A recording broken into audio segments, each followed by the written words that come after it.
focused, team player. And I kind of flipped it on its head, so I was like, you want your kid to use initiative. Well, how are they going to get initiative if at 12-year-old you're shouting and telling them what to do? Yeah. So you kind of turn things on their head, and you think about long term, it's much better if the kids become reliant on a system of analyzing and learning rather than just Coach Mark, for example. Yeah, Oh, yeah. I need Coach Mark. I need Coach Mark help me. He knew how to help me the best. So I learned from that. People became too reliant on me because I was so involved, and it's a little bit like you could see it in some pro coaches, pro teams as well. Like they love playing for that coach, and when he leaves, they kind of dip or whatever. You want to create kids that are really good at problem solving, really good at dealing with struggle. Like they're used to struggle. Being uncomfortable is part of being a pro, being part of a college player. You're used to, like every Monday you should expect new challenges, Yeah. Even you're basically what you're saying is you're helping them be a person, right? You're helping the kid grow up. That's what you're doing. And that's ultimately what you're doing. Age. Yeah, yeah. From a young age, from 10-year-old, Yeah, and I said this to the boys I spoke to last week about Gullen is looking back now and even a couple of years ago I realized that, but when you start out, both of us, you don't think of that, right? You're thinking of how can I have a career, all this stuff, and then as you get more into it, you're like, I'm helping these kids grow up, and how I act to them at training has an impact because they're seeing me 3-4 times a week. You know what I mean? Sometimes huge part of their life, right? Yeah, you're a huge part of the life. So it's really important that, because I find that I follow a lot of guys on Twitter these days, right? Like coaches and stuff, especially since I'm doing this, I'm trying to find people to speak to. And it's really interesting how many of them are so big on the tactical side of the game. Like it's all they post is tactics and this and doing these drills. And don't get me wrong, great drills. And sometimes, Christy, I look at them, and I'm not saying they're wrong. This is just my opinion. But I look at them, I'm like, oh, you're just overcomplicating it a bit too much. Do you know what I mean? Like, I think you could do something better with your time in terms of what we've just said about how you can have the kid be a better person, which will help them be in football. And I'm thinking you're complicating it. I don't know if you see that now or have seen that before. Oh, it's a huge thing. Yeah, I could probably speak about this for hours, just this topic, Yeah. But I think the biggest thing has to be like, how good is that individual with the ball at his feet? How good is he recognizing like small situations, Yeah.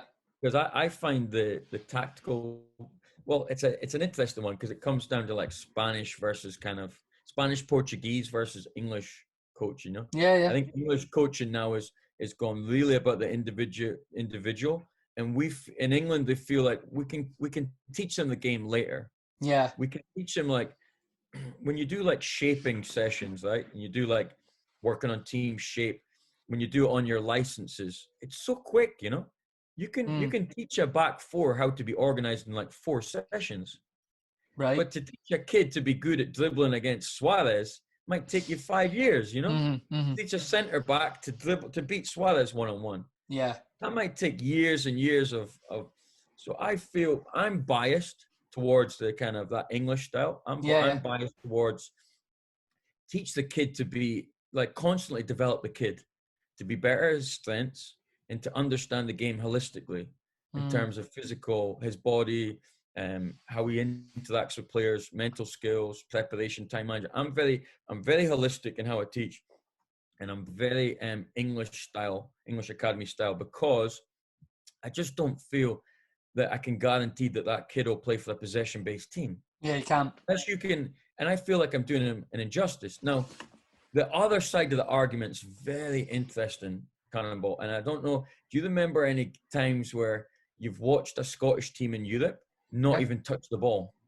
Oh, yeah. Like the 90s. And that's evidence that the other way works, that possession-based football from a young age, like you could argue that Espanyol, Sevilla, and Sporting Lisbon, all these teams, because they have a different model, which is basically the game model is the most important thing, and we'll just recruit the best players within that, or we'll buy players. So their style in Spain and Portugal, I would say it's like basically what you're talking about. It's like the obsession with tactics and the game model. Yeah. And then they just cut players. Okay, they cut players or they buy players or they bring players in at 16 to finish the jigsaw puzzle. Maybe it's two wingers and a striker or a centre mid. But then if you really think about it culturally, like I remember as a kid watching games, Aberdeen, maybe the mid 90s, 2000. You wouldn't get the ball if you played Atletico Bilbao in the Europa No, League, no way, because no it's way. in Yeah. their culture. Uh-huh. And if you think about let's look at Adianza Force, like they're trying to make that Spanish style like in their culture. Yeah.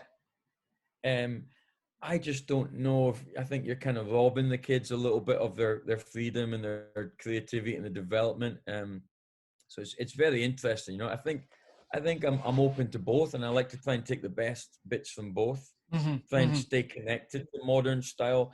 But I just think kids, unless you know, I think in American culture, I think the kids need to put more focus on individual development. Yeah. And Well, I think just to finish up, I don't think coaches enjoy it. Like at least guys that are on Twitter and stuff, I think they don't enjoy teaching a kid how to beat a winger and cross it in, or how to plan your breakfast, or how to do core exercises. It's just not. It's not sexy. It's not fun. Yeah.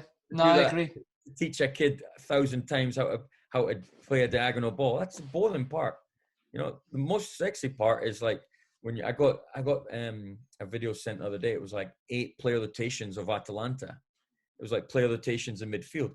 That's fun for coaches. Love that side. Yeah, And I yeah. love that. Now, I really actually want to get back to that. I would enjoy coaching a U17 team and just working on that. But as a coach currently U11s, U12s, it doesn't sink. It's a little bit subconscious, but their brains are not at that age where they can really take that in. Yeah. I agree. I mean, I give you one more example, Josh, and this was a little experiment I did. All right. So I played a kid, a really talented winger, like very talented winger, and I got his dad to film 2 games. On the Saturday, he played 11v11 left wing in a 4-3-3. Okay. And on Sunday, he played 9v9 left winger in a 2-5-1. On the Saturday, played 11v11. The score was 1-1.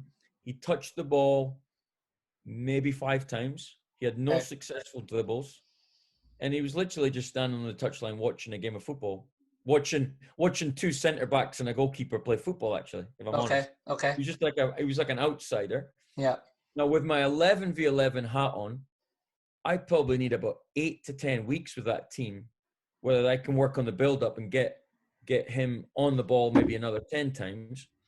On the Sunday, the score was 6-6. He scored a hat-trick. He probably had about 60, 70 touches on the ball. Okay. He had an amazing experience. So something I'm really passionate about is if we could actually take away 11v11 football until U15. Interesting. It would change the people that actually coach. I think the guys who are obsessed with that game model and Twitter and all that, they would probably start coaching at U15, which would be more age appropriate. And then we need to find a way to get in youth coaches who are more about the person, more about the individual development.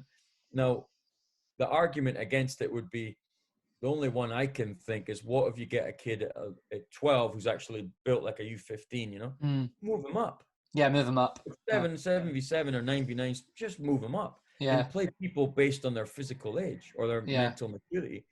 So I posted something about the Swedish culture. They're doing that now, where they're holding on to 7v7 an extra year. They're holding on to 9v9 an extra 2 years. And like, you should have seen this. It was like a different kid, just because of like in 9v9, he looked like Frank Ribery. And in 11v11, he's just standing there. Yeah. Interesting, So